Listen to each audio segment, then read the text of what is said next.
أما بعد فأعوذ بالله من الشيطان الرجيم بسم الله الرحمن الرحيم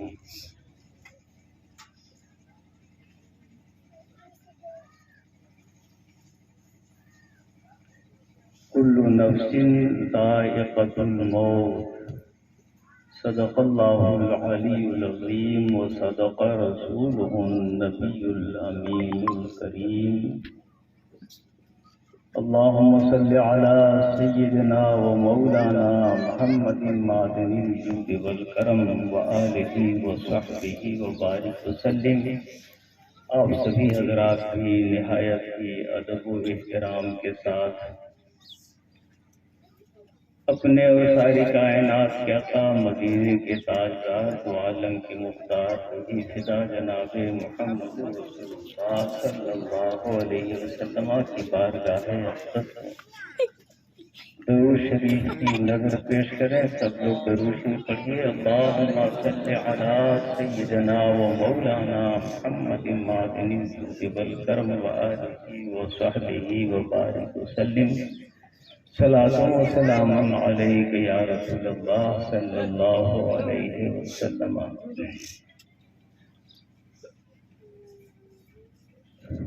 ہمارے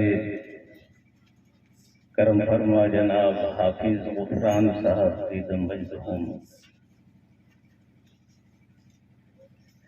جنہوں نے بتایا کہ 1:30 پونے 2 بجے جلسہ ختم ہونا، میں سمجھتا ہوں کہ 2 پونے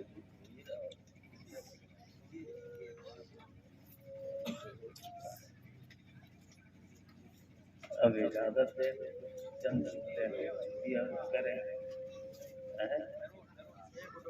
2 بجے تک ماشاءاللہ۔ مجھ سے پیشتر بہت سے علماء سے، بہت سے خطباء سے آپ نے تقریریں سماعت فرمائی، اور اخیر میں سمجھتا ہوں کہ یہ خطیب نہیں ہے بلکہ ایک عظیم خطیب ہیں، مولانا مہتاب ضیائی صاحب عزیز مجدہم، جنہوں نے اس ناچیز کا تعارف کرایا۔ میں سمجھتا ہوں کہ مجھے آپ سب لوگ جانتے ہیں، تعارف کی ضرورت نہیں ہے۔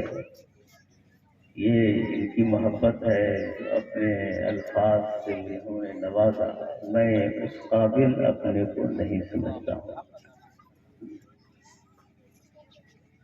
میرے بھائی، وقت بڑا مختصر ہے۔ میں سوچ رہا تھا کہ 11ویں شریف کا مہینہ ہے، سرکار غوث پاک رضی اللہ تعالیٰ عنہ کی ذات کریم کے تعلق سے کچھ بیان کروں، اور یہ مجلس جو ہے ایصال ثواب کے لیے ہے۔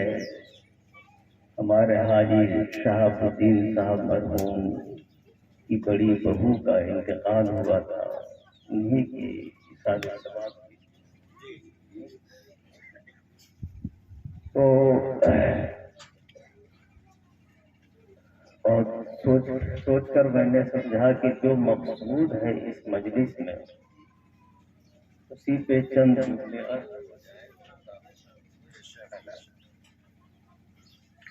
میرے بھائیوں،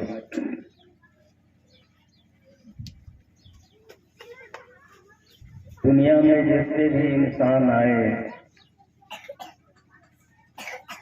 سبوں نے اپنی دنیا آباد کرنے کی فکر کی، اور علم حاصل کیا، ہنر حاصل کیا، دولتیں حاصل کی،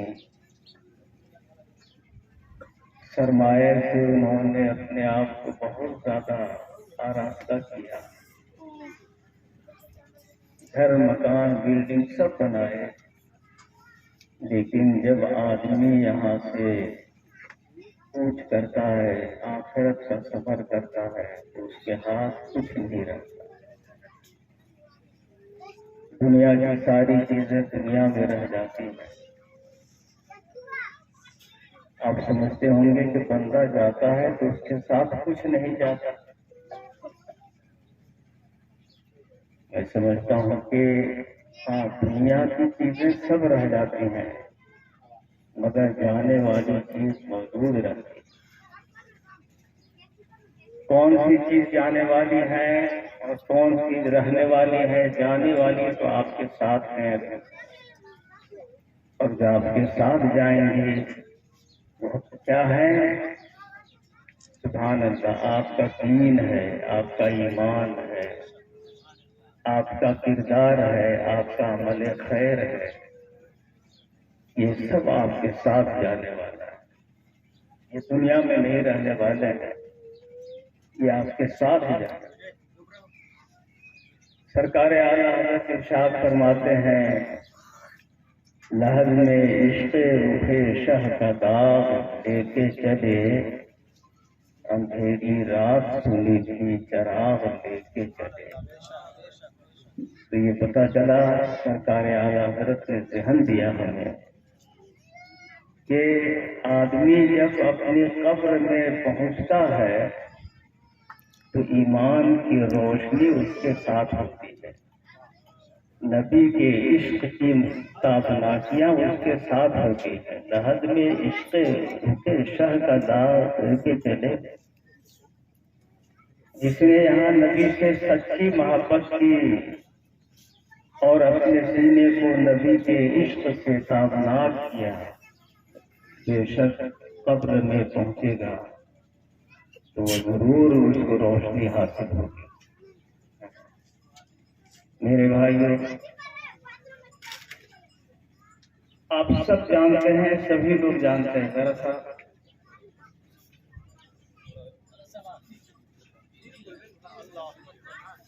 آپ سبھی جانتے ہیں کہ قبر میں پہنچنے کے بعد منکر نکیر کا سامنا ہوتا ہے. آپ کی آزمائش کے لیے نہایت خوفناک صورتوں میں وہ تشریف لاتے ہیں، اور وہاں آدمی ایسے خوفناک اور بھیانک اور خوفناک دہشتناک شخصیتوں اور ان کی صورتوں کو دیکھیں تو میں سمجھتا ہوں کہ یہاں ایک اصال ثواب کے لیے نہیں ہوں گے، کتنے اصال ثواب کے بعد قدر تصویریں، ان کی صورتیں اس قدر خوفناک ہوتی ہے کہ آدمی دیکھ نہیں سکتا. لیکن سوال ان کو کرنا ہے، سوال کریں گے آپ سے، من رب کا، تمہارا رب کون؟ ابھی آپ اطمینان و سکون کی بھی سانس نہیں لیے ہوں گے کہ سوال فوراً شروع ہو گیا. من رب کا، تمہارا رب کون؟ کہنے والا مومن ہے، ایمان پر خاتمہ ہوا ہے تو کہہ دے گا کہ اللہ، میرا رب اللہ ہے. پتہ یہ چلا کہ یہ کوئی تحریہ نہیں ہے. تحریہ وہ ہے جو کسی کو، کسی ذات کو مانتا ہی نہیں ہے معبود، وہ سمجھتا ہے کہ فطرت ہی سے ساری چیزیں ہوتی رہتی ہیں. تحریہ یہ نہیں ہے، بلکہ یہ وہ شخص ہے جو اللہ پر ایمان لانے والا ہے. یہ بھی تو جواب دے رہا ہے من رب کا. اس کے جواب میں کہتا ہے میرا رب تو اللہ پاک ہے، تحریہ نہیں ہے. اور یہ بھی پتہ چل گیا کہ یہ ایک وہ شخص ہے جو اللہ پر ایمان رکھنے والا اس قبر میں. دوسرا سوال ہو جاتا ہے ماں دینوں کا، تمہارا مذہب کیا دین ہے؟ اس نے کہا دین اسلام، میرا دین اسلام ہے، اسلام کی میں پیروی کرتا ہوں، اسلام کو مانتا ہوں. سمجھ یہ معلوم ہو گیا اس سے کہ یہ مجوسی نہیں ہے، یہ عیسائی نہیں ہے، یہ یہودی نہیں ہے، بلکہ ہے کیا؟ یہ مسلمان۔ اور اسلام کا لفظ ایسا جامع ہے، ایسا جامع ہے کہ اس اسلام میں ایمان بھی داخل ہے، عمل خیر بھی داخل ہے۔ اسلام کا معنی اب کیا ہو گیا کہ اللہ کی اطاعت کرنے والا، جو اللہ کو مانے، اس کی کتاب کو مانے، اس کے رسولوں کو مانے اور اس کی اطاعت کرے، وہ مسلم ہوتا ہے، مومن ہوتا ہے۔ تو جب آپ کہیں گے میرا دین اسلام، تو پتہ یہ چل گیا کہ میں قرآن کا بھی ماننے والا ہوں، نبی کریم رؤوف الرحیم کو خاتم النبیین بھی ماننے والا ہوں، سارے انبیاء پر میرا ایمان ہے نا میرے بھائیو۔ تو آپ جب اتنا جواب دے دیجیے تو اب بولو کسی اور سوال کی ضرورت ہے؟ میرا رب اللہ، میرا مذہب اسلام، اسلام کے لفظ میں ساری اسلام کی جتنی بنیادی چیزیں ہیں، بنی الاسلام والا ساری چیزیں اس میں آ گئی۔ اب کسی اور کی ضرورت؟ اس اسلام میں اللہ پر ایمان، ان کے رسولوں پر ایمان، پھر نبی کریم صلی اللہ علیہ وسلم پر ایمان، یہ سب داخل ہے کہ نہیں داخل ہے؟ بولیے۔ اب یہاں پر دو سوال پر تو سارا معاملہ ختم ہو جاتا ہے، لیکن حدیث شریف میں آیا کہ تیسرا ایک اور سوال ہوگا، تیسرا ایک اور سوال ہوگا۔ ما تقول فی ھذا الرجل، نبی کریم صلی اللہ علیہ وسلم کرم فرمائے تو آپ کی قبر میں خود تشریف لے آئے، اور یہ بھی ممکن ہے کہ نبی کریم صلی اللہ علیہ وسلم کا کہ شباہت پاک قبر میں آئے اور فرشتے اس کی طرف اشارہ کر کے کہیں ما تقول فی ھذا الرجل، ان کے بارے میں تم کیا کہتے ہیں؟ میرے بھائی، یہ تو پہلے ہی جواب ہو چکا ہے، یہ پہلے ہی جواب ہو چکا ہے۔ اسلام آپ نے کہہ دیا، سب جواب ہے اس میں۔ سارے فرشتوں پر ایمان، سارے نبیوں پر ایمان، سارے رسولوں پر ایمان، نبی کریم صلی اللہ علیہ وسلم پر بھی ایمان، سب اس میں داخل ہے۔ مگر پھر ایک سوال ہے یہ، ما تقولو، کیا کہتے ہو ان کے بارے میں؟ میرے بھائیو، اس شخصیت کو کے سلسلے میں، اس ذات کریم کے سلسلے میں سوال ہے۔ صحابہ نے تو آپ کی زیارت فرمائی، دیدار فرمایا، تابعین نے نہیں دیکھا، طبع تابعین نے نہیں دیکھا، اور ہم لوگ تو 1400 سال کے بعد ہیں، پیغمبر کی زیارت قابل شاید چند لوگوں کو ہو جائے، نہیں دیکھا۔